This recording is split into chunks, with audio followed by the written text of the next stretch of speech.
Hello everyone, நான் Madan Gowri and hello my dear MGs. சில விஷயங்களை பேசுகிறப்போ மனசை தனியாக கலட்டி ஓரமாக வச்சுட்டு மனசாட்சியே இல்லாமல் நம்ம பேசினால் மட்டும்தான் இவ்வளோ கேவலமான ஒரு விஷயத்தை என்னால் எக்ஸ்பிளைன் பண்ண முடியும். ஸோ இந்த மனசாட்சின்னு ஒன்று இருந்துச்சுன்னா அழுக வர ஆரம்பிச்சிடும். இதெல்லாம் நான் இப்போ பேச போகிற விஷயத்த பேசினேன்னா ஏன்னா எவ்வளவு கீழ்த்தனமான ஒரு செயல் நடந்துட்டு இருக்கிற ஒரு ஸ்டேட்டில் நம்ம வாழ்ந்துட்டு இருக்கோம். தமிழ்நாடை நம்ம எப்போவுமே உயர்ந்து பார்ப்போம். ஆனால் நம்ம ஸ்டேட்டில் ஒரு ரொம்ப அசிங்கமான அருவருப்பான நினச்சி கூட பார்க்க முடியாத ஒரு கேவலமான சம்பவம் நடந்திருக்குது. அதை தான் உங்ககிட்ட சொல்ல போகிறேன். வெள்ளனூர் அப்படிங்கிற ஒரு கிராமம் புதுக்கோட்டை டிஸ்ட்ரிக்டில் இருக்குது. இந்த வெள்ளனூர் அப்படிங்கிற ஒரு கிராமத்தில் கொஞ்ச நாளுக்கு முன்னாடி பார்த்தீங்கன்னா குழந்தைங்க ரொம்ப சிக்காக ஆரம்பிக்கிறாங்க. குழந்தைங்களுக்கு டயேரியா வருது, அதுக்கப்புறம் பயங்கரமாக வாமிட்டிங் வருது, ஃபீவர் அதிகமாக வருது. அங்கே இருக்கிற மக்கள் எல்லாமே பயங்கர குழப்பத்தில் எதனால இந்த குழந்தைங்களுக்கு இப்படி நடக்குதுன்னே தெரியலையே அப்படின்னு சொல்லிட்டு ஹாஸ்பிட்டலுக்கு கூப்பிட்டு போகிறாங்க. ஹாஸ்பிட்டலில் இருக்கிற டாக்டர்ஸ்லாம் என்ன சொல்கிறாங்கன்னா, இது எங்களுக்குமே புரியலை, இது புது விதமான ஒரு நோய் மாதிரியும் இல்லை, இது என்னன்னு தெரியலையே அப்படின்னு சொல்லிட்டு அந்த குழந்தைங்கள அட்மிட் பண்ணி ட்ரீட் பண்ணுறாங்க. ஸோ அவ்வளோ சிவியராக அந்த குழந்தைங்க பாதிக்கப்படுறாங்க. அந்த குழந்தைங்க பாதிக்கப்பட்டு இருக்கிற அதே நேரத்தில் பார்த்தீங்கன்னா இன்னும் நிறைய குழந்தைங்க, வயசானவங்க, தாத்தா பாட்டின்னு நிறைய பேர் இதே கம்ப்ளைண்ட்ஸோட மறுபடியும் வந்துக்கிட்டே இருக்காங்க அந்த ஹாஸ்பிட்டலுக்கு. அப்போ அங்கே இருக்கிற டாக்டர்ஸ் என்ன சந்தேகிக்கிறாங்கன்னா, ஏன்னா ஒரு ஊரில் இருக்கிற ஒரு மக்களுக்கு மட்டும் ஒரு விதமான நோய் வந்துட்டு இருக்குது, வாந்தி, டயேரியா, இந்த மாதிரி கண்டினியூஸாக வந்துட்டு இருக்கு. அப்போ அந்த ஊரில் ஏதோ பிரச்சனை இருக்கணும் அப்படின்னு சொல்லிட்டு அந்த ஊர் தலைவரை கூப்பிட்டு உங்கள் ஊரில் இருக்கிற தண்ணி டேங்கை பாருங்கள், மேபி அந்த குடிக்கிற தண்ணியில் ஏதாவது பிரச்சனை இருக்கலாம் அப்படின்னு சொல்கிறாங்க. அந்த ஊர் தலைவருக்கு அப்போ தான் ஞாபகத்துக்கு வருது, ஆமாம் இல்லை அந்த தண்ணி டேங்க்கில் கொஞ்ச நாளுக்கு முன்னாடி மஞ்சளாக தண்ணி வர ஆரம்பிச்சிச்சு. நாங்கள் கூட நினச்சோம் தண்ணி க்ளீன் பண்ணாமல் இருக்காங்க டேங்கை அப்படின்னு நினச்சோம். மேபி அந்த டேங்க்கில் ஏதாவது அழுக்கு இருக்கும் அப்படின்னு சொல்லிட்டு அந்த டேங்கை போய் க்ளீன் பண்ணலான்னு அந்த ஊருக்கு நடுவில் ஒரு பெரிய டேங்க் இருக்கும், நீங்கள் பார்த்துருப்பீங்கல்ல, அந்த மாதிரி ஒரு பெரிய டேங்க் இருக்குது. அந்த டேங்கை க்ளீன் பண்ணலாம் அப்படின்னு சொல்லிட்டு, இல்லை அந்த டேங்க்குள்ளே ஏதாவது இருக்கா, அழுக்கு சேர்ந்துருக்கா, இல்லை ஏதாவது பூச்சி செத்து கிடக்கா அப்படின்னு பார்க்கலான்ட்டு போனால் கிட்ட போக போக அவ்வளோ துர்வாசம், பேட் ஸ்மெல், வாந்தி குடலை புரட்டுற மாதிரி. என்னடா இவ்வளோ நாறுது இந்த டேங்க்கு அப்படின்னு சொல்லிட்டு அந்த டேங்க்குள்ளே எட்டி பார்த்தா ஹியூமன் ஷிட், ஹியூமன் ஃபீசிஸ், மனித மலம் ஏகப்பட்டது அந்த டேங்க்குள்ளே ஆர்டிஃபிஷியலாக போடப்பட்டிருக்குது. எடுத்துகிட்டு யாரோ கொட்டுன மாதிரி இருக்குது.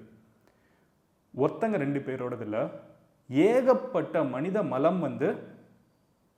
யோசிச்சு பாருங்க, இந்த மக்கள் குடிக்கிற தண்ணிக்குள்ள இன்டென்ஷனலாக கலக்கப்பட்டிருக்குது அப்படின்னு தெரிய வருது.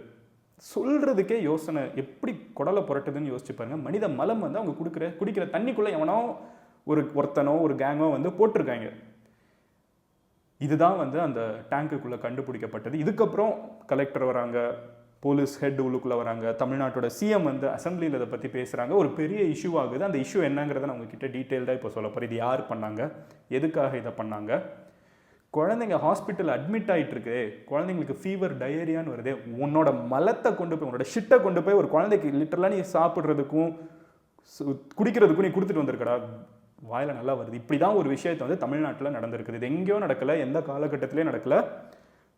டிசம்பர் மாதம் ஒரு வாரம் 2 வாரத்துக்கு முன்னாடி நம்ம இப்போ பொங்கல் வாரிசுன்னு பொங்கல் செலிப்ரேட் பண்ணிருக்கோம்ல 2023, இதுக்கு 2 வாரத்துக்கு முன்னாடி இதே தமிழ்நாட்டில் நடந்த ஒரு கேவலமான விஷயம், ஒரு இன்ட்ரெஸ்டிங்கான விஷயம் பார்த்தீங்களா. நம்ம ஊரில் வாரிசு துணிவை பற்றி எல்லாருமே பேசுகிறாங்க. நம்ம ஊரில் எந்த பிரச்சனைகளை பற்றி இல்லாமல் எல்லாருமே பேசுவாங்க, ட்ரெண்ட் ஆக்குவாங்க. ஆனால் ஒரு இன மக்களுக்கு ஒரு ஜாதி பிரச்சனையில், அதுக்கு வரேன் எப்படி ஒரு ஜாதி பிரச்சனைங்க வருதுன்னு. சிட்டியில் இருக்கிற நிறைய பேருக்கு ஜாதியா அப்படின்லாம் யோசிக்க தோணும். அங்கே வரேன். அதுக்கு முன்னாடி ஜாதி பிரச்சனையோட உச்சகட்டம் எப்படி இருக்குன்னு பாருங்கள். ஒரு மக்கள் ஒரு பர்டிகுலர் ஜாதினால் இவங்களே ஒரு ஜாதியை உருவாக்கி வச்சுக்கிறாங்க. அதில் ஒரு செட் ஆஃப் பீப்புள் பிறக்கிறாங்கிற ஒரே காரணத்துக்காக மலத்தை கலந்து அவங்கள குடிக்க வச்சு, அவங்கள அதை சாப்பிட வச்சு, இவ்வளோ கேவலமான ஒரு செயல் இதே தமிழ்நாட்டில் தான் நடந்திருக்குது. இப்போ நான் எதனால இது நடந்திருக்குது அப்படிங்கிற எல்லா விஷயத்தையும் சொல்ல ஆரம்பிக்கிறேன். இப்போ நம்ம இந்த பெர்ஸ்பெக்டிவ்ல பார்க்குறதுக்கு பாயிண்ட் ஆஃப் வியூ அப்படின்னு பிஓவி அப்படின்லாம் இப்போ போடுறாங்கல்ல, நம்ம கவர்மெண்ட்டோட பாயிண்ட் ஆஃப் வியூவில் பார்க்க ஆரம்பிப்போம். ஸோ ஹாஸ்பிட்டல் ஓப்பனிங் சீன் அங்கே தான் நடக்குது. டிசம்பர் மாதம் போன வருஷம் ஹாஸ்பிட்டலில் நான் சொன்ன மாதிரி இந்த மாதிரி கம்ப்ளைண்ட்ஸ் ரெகுலராக வர ஆரம்பிச்சிட்டு இருக்குது. இந்த வெள்ளனூர் அப்படிங்கிற ஒரு கிராமத்தில் கிட்டத்தட்ட ஒரு 30 வீடு இருக்குது. ஓகேவா, இந்த கிராமத்தில் ஒரு 30 வீடு 30-40 வீடு இருக்குது. இதில் ஒரு கிட்டத்தட்ட ஒரு 100 பேர் வாழ்ந்துட்டு இருப்பாங்கன்னு வச்சுக்கோங்க. இந்த இடத்துல இருந்து கண்டினியூஸாக ஒரு 100-200 பேர் வாழ்ந்துட்டு இருக்கிற இந்த கிராமத்திலேருந்து லோக்கல் ஹாஸ்பிட்டலுக்கு நிறைய பேர் coming in complaints of diarrhoea, coming in complaints of vomiting. அங்கே இருக்கிற டாக்டர்ஸ் முதல்ல இது ஏதாவது தொற்றுவாதியாக இருக்குமான்னு செக் பண்ணுறாங்க. பட் அதுக்கப்புறம் அது இல்லைன்னா தெரிஞ்சவொன்னே சந்தேகிக்கிறது ஜென்ரலாகவே இந்த மாதிரி கிராமத்தில் ஒரு கம்யூனிட்டியில் இருக்கிற மக்களுக்கு ஒரு மாதிரி நோய் வர ஆரம்பிச்சிச்சுன்னா அந்த கம்யூனிட்டி மொத்தமாக கன்சியூம் பண்ணுற ஏதோ ஒரு விஷயத்தில் பிரச்சனை இருக்கலாம், சாப்பாடோ தண்ணியோ, அது இமீடியட்டாக எல்லாருமே வந்து வேர்ல்டு லெவலில் யோசிக்கிற ஒரு காமனான விஷயம் தான். ஸோ அவங்க என்ன பண்ணுறாங்கன்னா உங்கள் ஊர் வாட்டர் டேங்க் வந்து கண்டாமினேட் ஆகிருக்கலாம், அதாவது உங்கள் ஊர் தண்ணி தொட்டி வந்து ஏதாவது பிரச்சனைக்குரிய இருக்கலாம் அப்படின்னு சொல்கிறாங்க. இப்போ உங்களுக்கு ஒரு டவுட் இருக்கும், தண்ணி தொட்டி ஒரு ஜாதி மக்களுக்கு எப்படி இருக்கும் அப்படின்னு கேட்டிங்கன்னா, நம்ம ஊரில் சிட்டியில் இருந்து பார்க்குறவங்களுக்கு நம்ம ஊர் கிராமங்களில் இருக்கிற ஒரு காமனான விஷயத்த சொல்கிறேன். உயர் ஜாதிகள் அப்படின்னு தன்னைத்தானே நினைக்கிறவங்க வந்து ஊருக்குள்ளே இருப்பாங்க. தாழ்த்தப்பட்ட ஜாதி அப்படின்னு வந்து ஒரு கூட்டத்தை அவங்க தாழ்த்தி வைக்க முயற்சி செய்கிறாங்கல்ல, அந்த மக்களை வந்து ஊருக்கு வெளியே வச்சுருப்பாங்க. இந்த ஊருக்கு வெளியில் இருக்கிறத வந்து கீழூர் மேலூர் அப்படின்லாம் மாற்றி மாற்றி சொல்கிற பழக்கம் இருக்குது.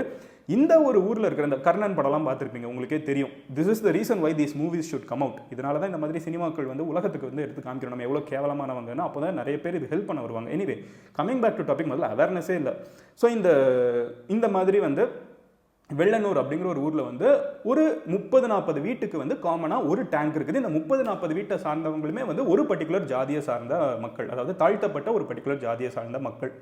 ஸோ இவங்கெல்லாம் வந்து இங்கே வாழ்ந்துட்டு இருக்கப்போ இவங்களுக்கு இருக்கிற வாட்டர் டேங்க்குள்ளே ஏதோ ஒரு பர்டிகுலர் ஜாதி வெறி பிடிச்சவனோ இல்லை வந்து ஒரு ஜாதி வெறி பிடிச்ச கூட்டமோ இல்லை மேல் ஜாதின்னு தன்னைத்தானே சொல்லிட்டு இருக்க அந்த ஊருக்குள்ளே இருக்கிறவங்களோ, அந்த அசுரன் படத்தில் காமிக்கிற மாதிரி, கர்ணன் படத்தில் காமிக்கிற மாதிரி ஆப்போசிட் கேங் ஒருத்தங்க இருப்பாங்கல்ல, அந்த ஊருக்குள்ளே வந்து ரொம்ப வருஷமாக பிரச்சனை போயிட்டு இருக்குது. என்ன பிரச்சனை அப்படின்னு பார்த்தீங்கன்னா, அந்த ஊர் கோவில் ஒன்று இருக்குது. அந்த கோவிலுக்குள்ளே இந்த மக்கள் வந்து போகக்கூட முடியாது. அதாவது இந்த வெள்ளனூர் அப்படிங்கிற ஊரில் இருக்கிற இந்த 30-40 வீட்டில் இருக்கிற மக்கள் வந்து அவங்க கிட்டேயே ஒரு கோவில் இருக்குது, அவங்களுக்கு அடுத்த தெருவில் ஒரு கோவில் இருக்குது. அந்த கோவிலுக்குள்ளே இவங்க வாழ்நாள் ஃபுல்லாக முயற்சி செஞ்சாலும் போக முடியாது, ஏன்னா அவங்க அந்த பர்டிகுலர் ஜாதியை சார்ந்தவங்க. ஊர் மட்டும், அந்த கோவில் மட்டும் கிடையாது, குடிக்கிற டீ இருக்குல்ல, டீ கடையில் போய் டீ கேட்டாங்கன்னா, உயர் ஜாதி மக்கள் வந்து டீ கேட்டாங்கன்னா அவங்களுக்கு ஒரு பர்டிகுலர் டம்ளரும், தாழ்த்தப்பட்ட சமுதாயத்திலேருந்து யாராவது வந்து கேட்டாங்கன்னா அவங்களுக்கு வேற ஒரு கிளாஸும் கொடுக்குற ஒரு வாடிக்கை கூட இருக்குது. ஸோ இவங்க குடிக்கிறதுல இவங்க குடிச்சிடக்கூடாதான், தீட்டு வந்துருமா, அதனால வாயில் நல்லா வருது, அந்த மாதிரிலாம் வச்சுருக்காங்க. ஸோ இந்த மாதிரி ஒரு சிஸ்டம் வந்து அந்த ஊரில் பல வருஷமாக இருந்துட்டு இருக்குது.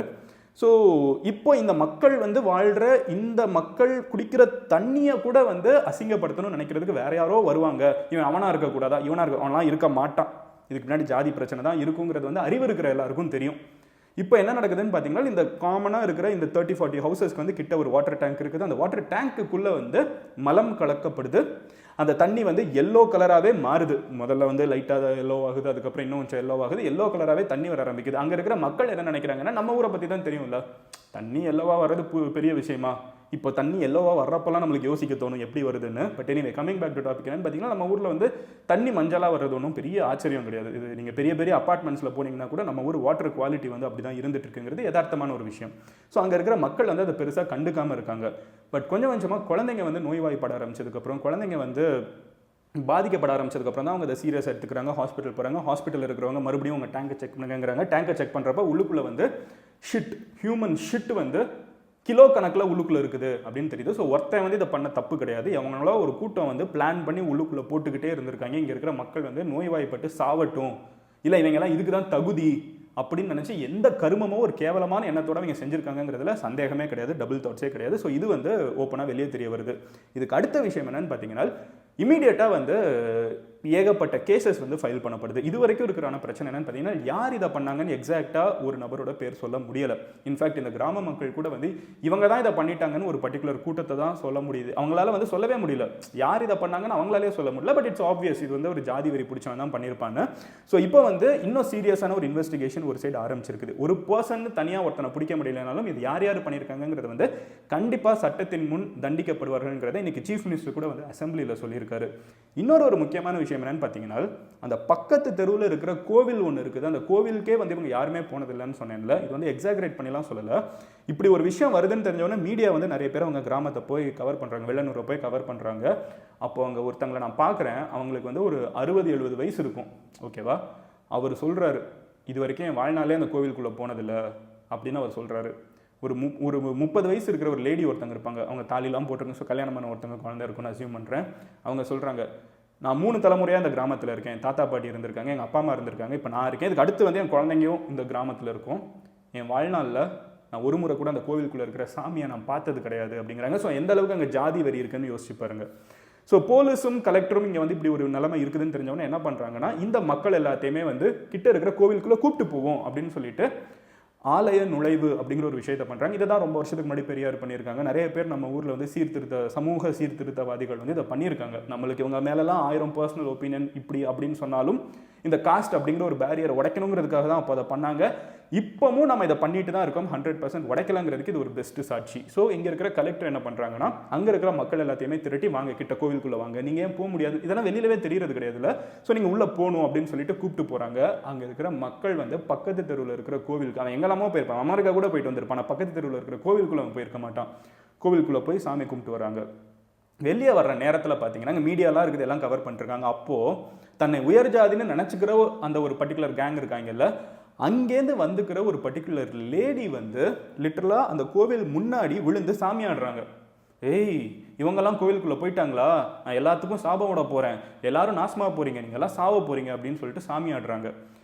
இவங்க உண்மையிலே சாமி ஆடினாங்களா இல்லை உண்மையிலே வந்து இவங்க ஃபேக்காக வந்து எல்லாரும் முன்னாடி பயமுறுத்துறதுக்கு ஏதாவது பண்ணாங்களான்னு தெரியல.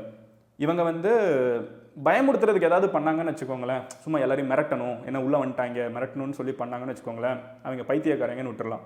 பட் அவங்க உண்மையிலே சாமி வந்து இந்த ஜாதிக்காரங்க உள்ளே வந்தது வந்து தீட்டு அப்படி இப்படின்லாம் சொன்னாங்கன்னு வச்சுக்கோங்களேன். இந்த வீடியோவில் இன்டர்நெட்டில் இருக்குது, நீங்கள் போய் பார்க்கலாம். அப்படி சொன்னாங்கன்னா அவங்க சைக்காலஜிக்கலாக, அவங்க சாமி வரதெல்லாம் நான் நம்பலை, பட் அவங்க சைக்காலஜிக்கலாக எவ்வளோ ஆள் மனசுக்குள்ளே வந்து நம்பியிருப்பாங்கன்னு யோசிச்சு பாருங்க. இந்த ஜாதிக்காரங்க இந்த கோவிலுக்குள்ளே காலே வைக்கக்கூடாதுன்னு எந்த அளவுக்கு அவங்க நம்பினாங்கன்னா அவங்கள அறியாமல் ஒரு சைக்காலஜிக்கல் டிஸார்டர் மாதிரி அவங்க அங்கே வந்து ஆட முடியும். இவ்வளவு கேவலமான விஷயம் எங்கேயோ நடக்கலை. நம்ம வந்து இப்போ வாரிசு பெருசா, துணிவு பெருசா, துணிவுக்காக ஒரு பையன் வந்து பேனர் கெட்டவோ ஏதோ லாரியில் ஏறி ஆடி போயோ விழுந்து செத்துட்டான் இன்னைக்கு. நம்ம அதை வந்து பெரிய விஷயமா பேசுகிறோம். ஃப்ளைட்டில் வந்து ஏர் இண்டியாவில் அந்த ஃப்ளைட்டில் போயிட்டு இருக்கப்போ ஒரு லேடி வந்து உட்காந்துட்டு இருக்கப்போ ஒருத்தன் 70 வயசு பாட்டி மேலே பிஸ் அடிச்சிட்டான்னு சொல்லிட்டு அதை வந்து ஒரு வாரத்துக்கு நம்ம உட்காந்து பேசிகிட்டு இருக்கோம். ஆனால் நம்ம தமிழ்நாட்டில் ஒரு 100 பேர் குடிச்சிட்டு இருக்கிற தண்ணியில் ஒரு கூட்டமாக ஒருத்தங்க வந்து மலத்தை கலந்து வைக்கிறாங்க. ஷிட்டை வந்து சாப்பிட்றான்னு சொல்லிலாம் சாப்பிட வச்சுருக்காங்க. அதை வச்சு தானே அரிசி செஞ்சுருப்பாங்க, அதை வச்சு தானே டீ போட்டிருப்பாங்க, காஃபி போட்டிருப்பாங்க. அதெல்லாம் குடிக்க வச்சு சாப்பிட வச்சு ஒரு கூட்டம் வந்து விலங்கு மாட்டப்படாமல், சிறைக்கு பின் போகாமல் சுதந்திரமாக சுற்றிட்டு இருக்காங்கன்னு நினைக்கிறப்போ என்ன மாதிரி ஒரு ஊரில் வாழ்ந்துட்டு இருக்கோங்கிறத யோசிக்கிறதுக்கே அருவருப்பாக இருக்குது. சட்டம் தன் கடமையை செய்யுங்கிற எதிர்பார்க்குற கோடிக்கணக்கான மக்களில் நானும் ஒருத்தனாக இருந்துட்டு இருக்கேன். பட் சட்டம் தன் கடமையை செய்யுங்கிறது ஒரு கிராமத்தில் அவனை தூக்கி ஒருத்தனை உள்ளே போடுவாங்க, அவன் வெளியே வந்து கூட இதே பண்ணலாம். அது இங்கே பிரச்சனை கிடையாது. சோஷியலாக நம்ம எப்படி மாற போகிறோம்? எப்போவுமே நம்ம ஊரில் ஒரு திமிரு உண்டு, நம்ம பேருக்கு பின்னாடி ஜாதி பேர் போட மாட்டோம். ஊரில் இருக்கிற எல்லாம் போடுவான், பெரிய பெரிய ஆளாக இருப்பான், பெரிய பெரிய மினிஸ்டராக இருப்பான், பெரிய பெரிய சமூக சீர்திருத்தவாதின்னு தன்னை சொல்லிப்பான், ரொம்ப ப்ராக்ரெசிவ்னு சொல்லிப்பான். பேருக்கு பின்னாடி பார்த்தீங்கன்னா ஜாதி பேரை போட்டிருப்பான். நம்ம ஊரில் அதெல்லாத்தையும் தூக்கி எறிஞ்ச ஊர் எத்தனையோ வருஷத்துக்கு முன்னாடி. ஆனால் இன்னமும் இந்த மாதிரி கேவலமான ஜாதி வெறி பிடிச்ச அழுக்கு நபர்களை வந்து நம்ம சொசைட்டிலேருந்து க்ளீன் பண்ணணும்னா அதுக்கு 1000 சொல்யூஷன். அவனை அடிக்கணும், உதைக்கணும், இதுக்கெல்லாம் கமெண்ட் வராது. ஒருத்தனை ரேப் பண்ணிட்டா அடிக்கணும் உதைக்கணும்லாம் வருது இல்லை, ஆனால் இதுக்கெல்லாம் அப்படி கமெண்ட் வராது. அது தப்பான விஷயம், அதுக்கு அதையும் சொல்ல அந்த அளவுக்கு ஆனால் யோசிக்க மாட்டேங்கிறோம் பாருங்கள். பட் சரியான சொல்யூஷன் இதுக்கெல்லாம் என்னன்னு பார்த்தீங்கன்னா படிப்பு மட்டுமே. படிப்பு மட்டுமே. இது தப்புங்கிறத வந்து நிறைய பேர்கிட்ட எஜுகேட் பண்ணணும். அண்டர் ப்ரிவிலேஜ்ட் இல்லை வந்து தாழ்த்தப்பட்ட சமுதாயம் அப்படின்னு சொல்கிறவங்க இன்னும் அதிகமாக படிக்கணும். அவங்க படிக்கிறதுக்கு நம்ம என்னென்ன சப்போர்ட் பண்ண முடியுமோ நம்ம அனைவரும் சேர்ந்து, அனைவரும் கைகோர்த்து, அனைவரும் அதிகமாக படிக்கணும். அனைவரும் வந்து வெல் எஜுகேட்டடாக இருக்கணும். அவனுக்கு வந்து திமிர் என்ன இருக்குது, நான் உயர்ந்தவன் மனசளவில் மட்டுமே வச்சுக்கிட்டோம். அதை தாண்டி ஃபினான்ஷியலாக, எஜுகேஷனலாக, சொசைட்டியில் இருக்கிற ரெஸ்பெக்ட்னு எல்லாருமே முன்னேறி வர தான் இந்த மாதிரி நாயங்க வாய மூடுவாங்க அப்படிங்கிறத சொல்லிட்டு இந்த வீடியோ நான் முடிச்சுக்கிறேன். அண்ட் அந்த ஏர் இண்டியாவில் இருக்கிற ஒரு லேடிக்கு வந்து ஜஸ்டிஸ் கேட்டு எத்தனை பேருக்கு ஸ்டோரி போட்டு ஷேர் பண்ணியிருப்பீங்க. இந்த வீடியோ நிறைய பேர்கிட்ட ஷேர் பண்ணுங்கள், உங்கள் ஃப்ரெண்ட்ஸ் குரூப்பில், உங்கள் ஃபேமிலி குரூப்பில். ஏன்னா வெள்ளனூர் கிராமத்தில் இருக்கிற மக்கள் வந்து எங்கேருந்தோ முளைச்சு குதிச்சு இந்தியாவுக்குள்ள இருக்கிற ஒரு ரேரான பீஸ் ஆஃப் பீப்புள் கிடையாது. உங்களை மாதிரி, என்ன மாதிரி, நம்ம மாதிரி அனைத்து மக்களுக்குள்ளேயும் சராசரியாக சுற்றிட்டு இருக்க வேண்டாம். கிராமத்துக்கு போயிட்டானா, ஊருக்கு போயிட்டானா இந்த மாதிரி கேவலமான விஷயத்தை பண்ணுறா. So share it with every group that you have, put it on your status, share maximum. நீங்கள் எனக்கு பர்சனலாக ஃபாலோ பண்ணணும், இந்த மாதிரி நிறைய விஷயங்கள் என்கிட்ட பேசணும்னு நினச்சிங்கன்னா நீங்கள் எனக்கு இன்ஸ்டாகிராமில் வந்து டிஎம் பண்ணலாம், இல்லை யூடியூப்லேயே கமெண்ட்டில் சொல்லலாம். இந்த டாப்பிக்கே எனக்கு இன்னொருத்தங்க சொன்னதுக்கப்புறம் தான் தெரிஞ்சு. ஏன்னா மெயின் ஸ்ட்ரீம் மீடியா அதை கவர் பண்ண ஒரு MG ஸ்குவாட் சஜஸ்ட் பண்ணதுக்கப்புறம் தான் எனக்கு இது தெரிஞ்சு. So thanks to everyone who suggesting me great topics. And இந்த மாதிரி சொசைட்டியில் இருக்கிற அழுக்குகளை நம்ம இன்னும் நிறைய பேசுவோம். நாளைக்கு நான் இன்னொரு வீடியோவில் பார்க்குறேன். இந்த மாதிரி சொசைட்டியில் நடக்கிறத நீங்கள் டெய்லி தெரிஞ்சுக்கணும்னு நினச்சிங்கன்னா மதன் கௌரி சேனலை சப்ஸ்கிரைப் பண்ணுங்கள். Love you all, take care, bye, share maximum, cheers.